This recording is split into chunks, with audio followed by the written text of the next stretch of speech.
अब्दुल, हमारा सीधा साधा अब्दुल, जो इंसान पिछले 15 सालों से समाज की एक एक ईंट को जानता है, जो हर सुबह सिर्फ 5-10 रुपए के मुनाफे के लिए ब्रेड और अंडे बेचता है।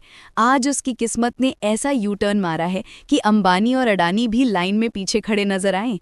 जैसे ही कैलकुलेटर पर वो जादुई नंबर आया, पूरे 13 करोड़ रुपए, अब्दुल की आंखों के सामने अंधेरा छा गया। उसके पैर जमीन से खिसक गए और वो वहीं उसी सोने की साइकिल के पास धड़ाम से ऐसे गिरा जैसे शेयर मार्केट क्रैश हो गया हो। गोकुलधाम वाले चिल्ला रहे हैं, पानी के छींटे मार रहे हैं, लेकिन भाई साहब, 13 करोड़ का झटका झेलना कोई हंसी खेल है क्या? आखिर उस काले रंग की पुरानी खटारा साइकिल के पेंट के नीचे ऐसा क्या छुपा था जिसने अब्दुल को रातों रात सोढ़ी और जेठालाल से भी ज्यादा अमीर बना दिया? क्या है उस साइकिल का असली सच? चलिए रिवाइंड का बटन दबाते हैं और इस 13 करोड़ के रहस्य से पर्दा उठाते हैं। कहानी की असली शुरुआत होती है उस मंजर से जहां गोकुलधाम सोसाइटी के कंपाउंड में एक अजीब सा सन्नाटा और डर फैला हुआ है। बाहर एक डिलीवरी बॉय आता है। बेचारा अपना काम करने आया था, लेकिन उसे क्या पता कि अंदर मिशन इम्पॉसिबल चल रहा है। वो अपनी बाइक रोकता है और हमारे भिंडे भाई को आवाज देता है, भिंडे भाई। अब यहाँ भिंडे का रिएक्शन देखने लायक था। भिंडे, जो आमतौर पर दुनिया का सबसे जिम्मेदार सेक्रेटरी बनता है, आज ऐसे डरा हुआ है जैसे उसने स्कूल की फीस के पैसे गड़ा के बिजनेस में लगा दिए हों। वो हड़बड़ाते हुए आगे आता है। डिलीवरी बॉय तो बस ट्यूशन की फीस का लिफाफा देने आया था, लेकिन सोसाइटी वालों के चेहरे ऐसे लटके हुए थे जैसे किसी ने उनकी किडनी मांग ली हो।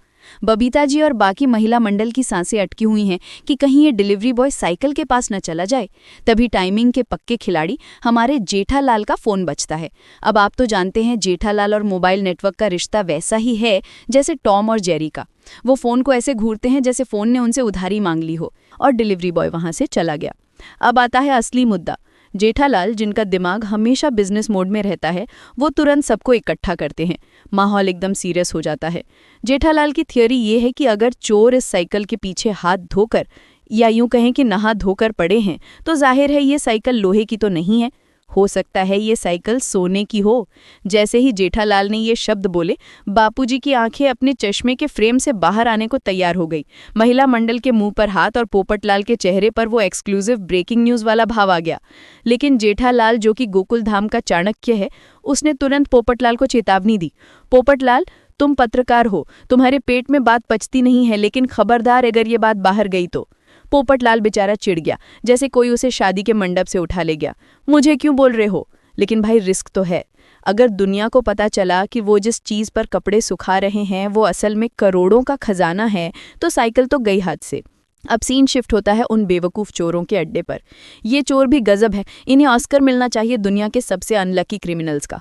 इनका बॉस चुन्नीलाल, जो खुद को किसी अंडरवर्ल्ड डॉन से कम नहीं समझता, अपने गुर्गों पर चिल्ला रहा है। गुर्गे न्यूज़ देख रहे हैं, लेकिन बॉस की फटकार से उनकी हवा टाइट है। बॉस का डर जायज़ है। अगर गोकुलधाम वालों को पता चल गया कि वो जिस चीज़ पर कपड़े सुखा रहे हैं वो असल में करोड़ों का खजाना है, तो साइकिल तो गई हाथ से। वापस सोसाइटी में आइए। सस्पेंस का गुब्बारा फूटने ही वाला है। जेठालाल बेचैन होकर इधर उधर देख रहा है। ये अब्दुल कहाँ रह गया? मैग्नेट लाने गया है या खुद मैग्नेट बनकर चिपक गया? तभी अब्दुल, हमारा हीरो, दौड़ता हुआ आता है, हाथ में चुंबक लिए। सोढ़ी, जो हमेशा एक्शन के लिए तैयार है, चिल्लाता है, जल्दी बेटा। अब एंट्री होती है हमारे साइंटिस्ट अय्यर की। अय्यर भाई ने वो मैग्नेट ऐसे हाथ में लिया जैसे वो नासा का कोई सीक्रेट गैजेट हो। पूरा गोकुलधाम अपनी सांसें रोके खड़ा है। सुई गिरने की भी आवाज आए तो बम धमाके जैसी लगे। अय्यर साइकिल के पास गया। पहले उसने सीट के पास वाली रॉड पर मैग्नेट लगाया। परिणाम, मैग्नेट नीचे गिर गया।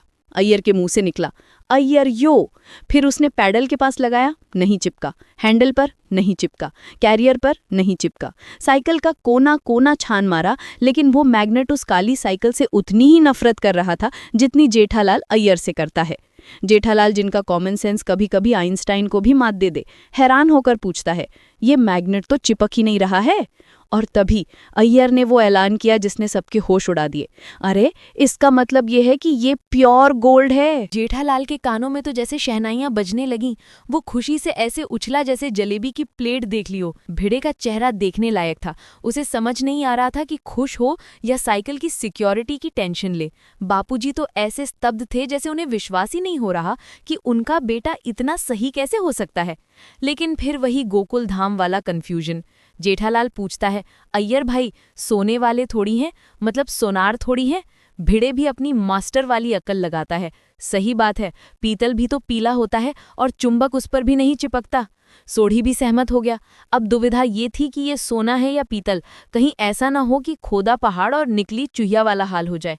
हाथी भाई ने सुझाव दिया कि किसी जूलर को बुला लेते हैं, लेकिन जेठालाल, जो जानता है कि रिस्क है तो इश्क नहीं बल्कि बर्बादी है, उसने तुरंत मना कर दिया।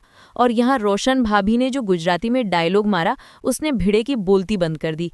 अरे भिड़े भाई, तमे पण रोशननी जेम केवी घेला जेवी बात करो छो। मतलब बाहर वाले को बुलाया तो बात आग की तरह फैल जाएगी। पोपटलाल ने भी आग में घी डाल दिया, दुनिया हिल जाएगी। फैसला हुआ कि घर की बात घर में ही रहेगी, लेकिन चेक कैसे करें? तभी माधवी भाभी, जो हमारी अचार पापड़ क्वीन है, उन्होंने एक ऐसा आइडिया दिया जो किसी इंजीनियर के दिमाग में भी नहीं आता। हमारे घर में सोने को परखने वाला पत्थर है, कसौटी। रतन भाई, जो सोसाइटी के नई मेंबर हैं और अक्सर बैकग्राउंड में दिखते हैं, वो कंफ्यूज हो गए। कटोरी, कस्तूरी, अरे भाई कसौटी। खैर, वो दौड़कर पत्थर लाने गए। अब सोसाइटी का माहौल ऐसा था जैसे इंडिया पाकिस्तान का फाइनल मैच चल रहा हो और आखिरी बॉल फेंकनी बाकी हो। अंजलि भाभी के दिल की धड़कनें तेज हैं। सोनू भगवान श्रीनाथ जी को याद कर रही है और सोढ़ी तो बस भंगड़ा करने के लिए तैयार खड़ा है। वाहे गुरु जी, सोना ही निकले। लेकिन बबीता जी, जो ब्यूटी विद ब्रेन है, उन्होंने एक लॉजिकल सवाल उठाया, सोने की साइकिल बनाता कौन है भाई? और कोमल भाभी का पॉइंट भी सही था कि रद्दी वाले के पास सोने की साइकिल कैसे आई।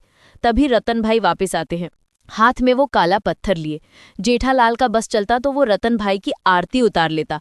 रतन भाई ने वो पत्थर साइकिल के कैरियर पर घिसा। एक सुनहरी लकीर उभरी, सबकी आंखें चमक उठी। लेकिन अभी असली टेस्ट बाकी था। रतन भाई ने अपनी जेब से केमिकल की शीशी निकाली। ये वो पल था जब सबकी सांसें हलक में अटकी थीं। अगर लकीर मिट गई तो सपना टूट जाएगा, अगर लकीर रह गई तो वारे न्यारे। ड्रॉपर से एक बूंद केमिकल उस लकीर पर गिरा।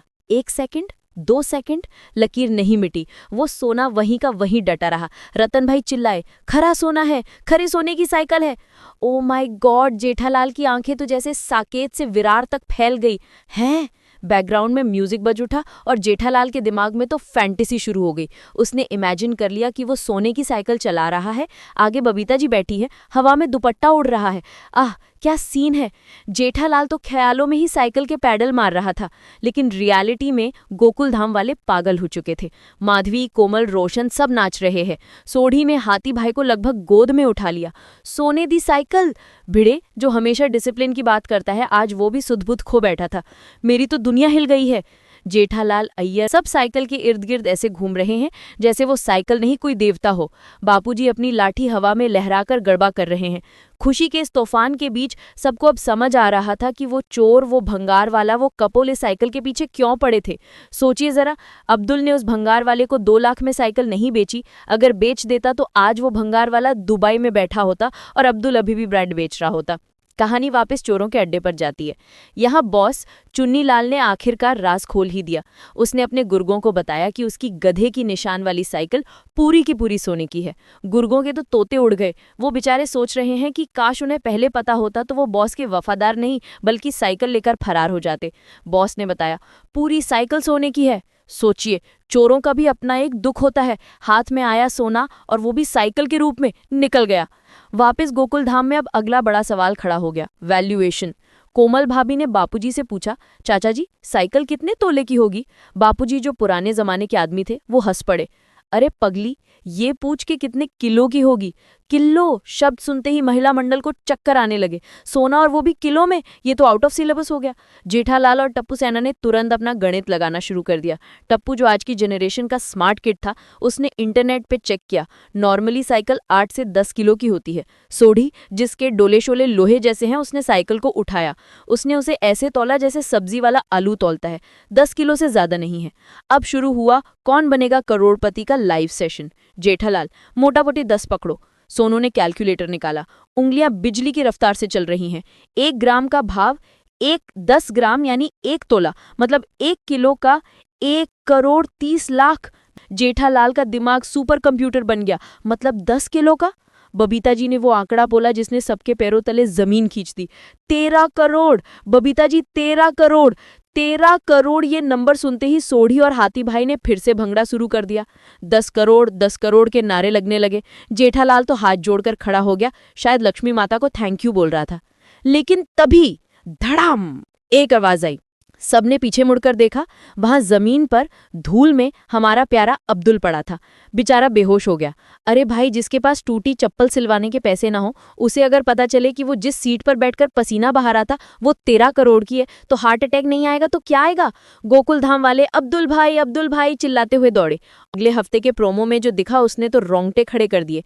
अब्दुल बापूजी भिड़े सब शान से सोने की साइकिल चला रहे हैं, लेकिन दूसरी तरफ चोरों का बॉस अपनी गन लोड कर रहा है। हम वो करेंगे जो गोकुलधाम वालों ने कभी नहीं देखा। लेकिन खतरा भी टला नहीं है, तो दोस्तों तैयार हो जाइए एक रोलर कोस्टर राइड के लिए, क्योंकि आने वाला हफ्ता कॉमेडी, सस्पेंस और 13 करोड़ के पागलपन से भरा होने वाला है।